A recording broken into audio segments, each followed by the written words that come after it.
Fala pessoal, tudo jóia? Daniel aqui. Hoje eu vou falar do KNCR, que é um daqueles fundos ali, pra você colocar na carteira ali e ficar tranquilo, né? Por um bom tempo. Só você entender a dinâmica do fundo, ele pode ser sim um fundo interessante para você estudar. Beleza? Mas antes, claro, deixe seu like, senta o dedo aí no like aí, se inscreve no canal que a gente tá batendo quase 10.500 inscritos, né? Então agradecer já o apoio de vocês, os comentários de vocês, a gente fica aí muito feliz. Perfeito, bora lá. É um relatório curtinho, né? Assim, é um fundo muito tranquilo, como eu disse, mas vamos falar das novidades desse fundo aí. É um fundo gigante, né, com patrimônio líquido aí de 6,56 bilhões de reais, com uma taxa média aí de CDI mais 2,51%, o que é bem interessante pela qualidade que esse fundo traz, tá? Quando a gente compara, por exemplo, lá com os FIAs, né, do CDI mais 4, CDI mais 5, você fala, poxa, mas é pouco, né? Mas é comparativamente é muito interessante, né? Que esse é um fundo aqui que a ideia dele é não dar problema, né? Com uma média diária de liquidez de 4, 10 milhões de reais por dia. Ou seja, é um fundo ali, né? Tranquilo ali. Só se entender a dinâmica dele para também depois não ficar reclamando, né? Ou seja, esse é um fundo que ele tem ali essa pegada, né, de ser ali um fundo vinculado ao CDI e ele é um fundo ali que também não vai te deixar multimilionário, né? Não é uma criptomoeda, como eu gosto de brincar aqui no canal, né? Ele é um fundo ali que vai te deixar como se fosse uma base, né, para você montar essa carteira. Eu acho interessante. 400 mil cotistas, né? 350 mil cotistas. Então não é só eu que acho interessante, muita gente. Eu não tenho ele em carteira, não, mas eu ainda assim acho ele um fundo interessante. Posição no final do período. Na data deste relatório, que nem rendimento imobiliários apresentava alocação em relação ao seu patrimônio de 93% em ativos-alvo, 0,9% em LCI e 8,4% em instrumentos de caixa. O montante investido em CRI e CDI corresponde a 93,3% do patrimônio, com uma remuneração média de CDI mais 2,51% e com prazo médio de 4,6 anos. Por fim, ressaltamos que não há qualquer evento negativo de crédito, é o que eu falei, né? Para você ficar ali tranquilo. Em junho encerrou-se o período de captação dos direitos de preferência da primeira série da 10ª emissão de cotas do fundo. Nessa fase foram subscritas quase 2 milhões de cotas, né? Que somaram um valor de 200 milhões de reais, é muita coisa. Mas comparativamente com o fundo, né, assim, é até engraçado falar, mas comparativamente com o fundo não é um percentual tão alto, né, com o tamanho do fundo como um todo.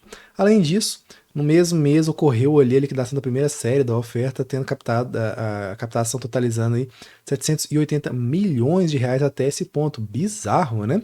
Informamos que a parte desses recursos já foi parcialmente destinada às novas operações do mês. A equipe de gestão agradece a todos os investidores. Surreal, né? Surreal ali, uma captação muito interessante, né? Nossa. Taxa de administração 1,08%, né? Um pouquinho acima de 1% ali. Não é a mais barata, mas ok ainda. Distribuição de dividendos, dividendos referentes a junho, cuja distribuição ocorrerá no dia 11 de julho, né? Faz aí umas 2 semaninhas de quando eu tô gravando esse vídeo. Apresenta os seguintes valores. Aí ele mostra aqui, né? Aí tá. O pessoal sempre pergunta, né, se recibo tem direito a rendimento e vai depender, claro, da emissão e do fundo, mas tem, né? Olha só.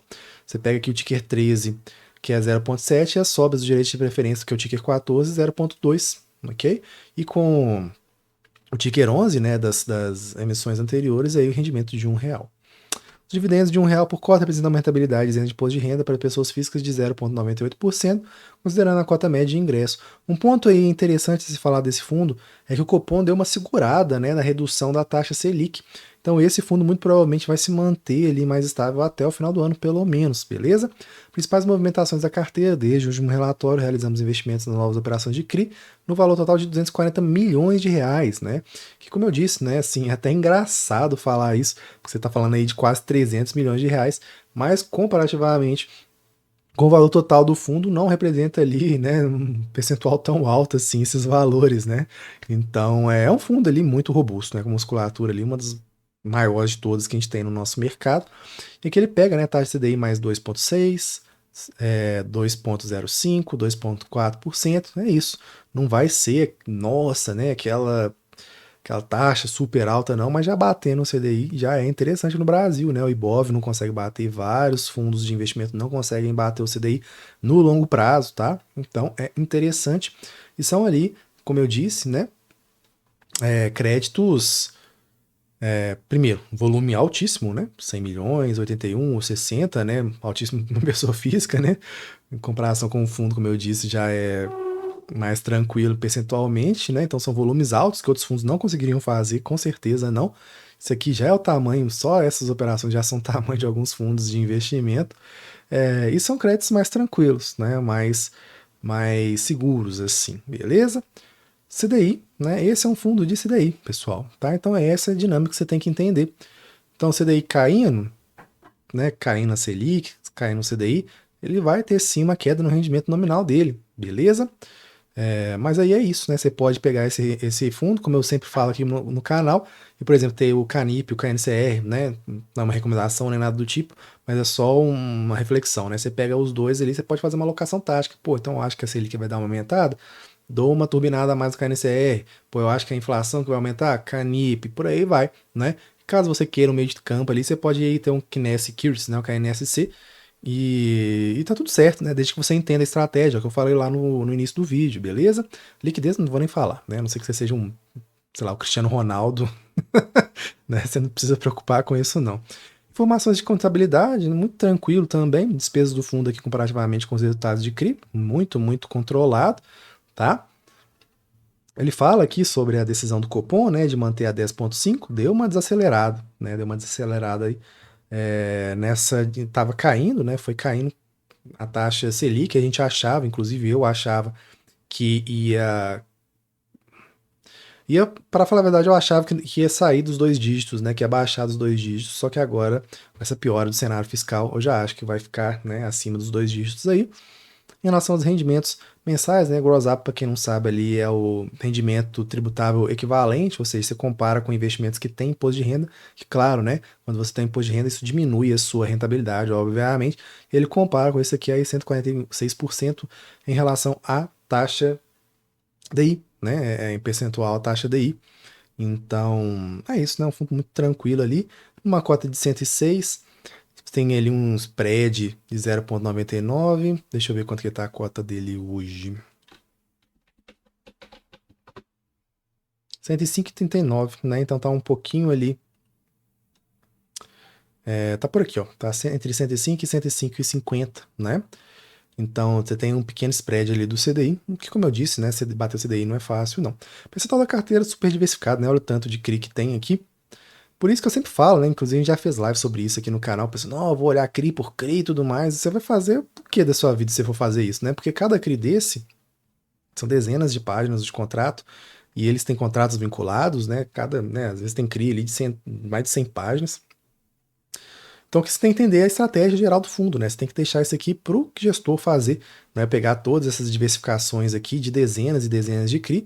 Né? Se for olhar CRI por CRI aqui, boa sorte, né? Assim, você tem que entender a diversificação dele, pra você ver que não tem nenhum acima de 10%, né? 5,4% é maior, interessante, né? E você tem que entender a estratégia do fundo, né? Qual que é a vinculação ali do indexador, que nem eu falei para vocês, tamanho dele, musculatura, liquidez, a estratégia do fundo, enfim, o track record da gestão, né? E é isso. Em relação a compensados reversos, né? Que é a alavancagem do fundo, tem uma alavancagem de 3,1%, super tranquilo, né? Acompanhamento da carteira. Durante o mês foram realizadas assembleias de determinados ativos investidos pelo fundo. Que Magazine Luiza foi realizada uma assembleia para deliberar por um waiver, né? Que é, digamos assim, uma. O waiver é mais ou menos uma passada de pano, né? Você dá uma segurada ali, você fica ali, você deixa ali um respiro, né, para o devedor. Ao descumprimento de um covenant é uma condição financeira pela empresa patrimonialista detentora do imóvel que garante a operação. Com contrapartida, foi realizada uma inclusão do aval de um acionista com patrimônio significativo, trazendo mais robustez à operação. O CRI permanece ali com metas de LTV, quem não sabe LTV, low ante o velho, que é a relação entre dívida e garantia de aproximadamente 20%, e o ativo segue ocupado ali em contrato atípico pela Magazine Luiza. CRI Edifício Flamengo e Edifício Souza Aranha foram realizados aí assembleias para aprovar ajustes no fluxo financeiro do CRI com a implementação da carência temporária no pagamento de amortização do CRI, enquanto o devedor implementa algumas ações visando aumentar a ocupação dos imóveis que compõem as garantias do CRI. Adicionalmente, o devedor deverá implementar um plano de venda de alguns imóveis de sua carteira com o intuito de diminuir as suas obrigações de pagamento a prazo. A operação permanece com boa cobertura de garantias, contando aí com a LTV aproximadamente 50%, ok, né? Abaixo de 50% já é interessante, o nível de ocupação de 90%.